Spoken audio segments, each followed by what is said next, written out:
Hello বন্ধুরা, আমি এখন এই মাছের ঝোল বানাচ্ছি। হ্যাঁ, আমার আজকে যদিও আমাদের সবারই আজ অন্নপ্রাশন বাড়িতে নেমন্তন্ন, কিন্তু জানেন কোনো নিমন্ত্রণই আমার বাড়ির মানে অরন্ধন থাকে না। আমার বাড়িতে রান্না করতেই হয়।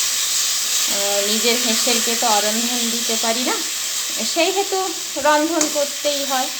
আজকে আমি বানাচ্ছি মাছের সুন্দর করে ঝোল। ছোট্ট করেই বানাই, কারণ আজকে তো আমরা নিমন্ত্রণ বাড়িতে যাব, আর পরীক্ষার্থী পরীক্ষা দেবে, সেই জন্যে সব আছে। এই মাছগুলো ভাজা হয়ে গেছে। এই সব মাছ দিয়ে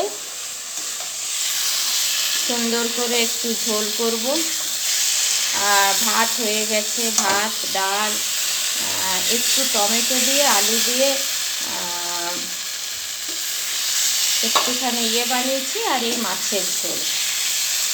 মাছের ঝোল সুন্দর করে বানাচ্ছি, দেখতেই পাচ্ছেন। এবার একটু দিয়ে দেবো।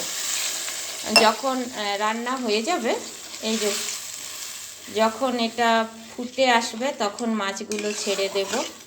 আর আমার তো জানেনই, সব রান্নাতে একটু করে গাওয়া ঘি আমি দিয়ে দিই। গাওয়া ঘি দিয়ে দেবো। গাওয়া ঘি না দিলে না বেশ টেস্ট আসে না। এই আমি ঢাকা দিয়ে দিলাম। এরপরে হবে মাছগুলো ছাড়বো, একটু সিমে করে ফুটুক। অনেকটাই ভাজা ভাজা হলো, যদিও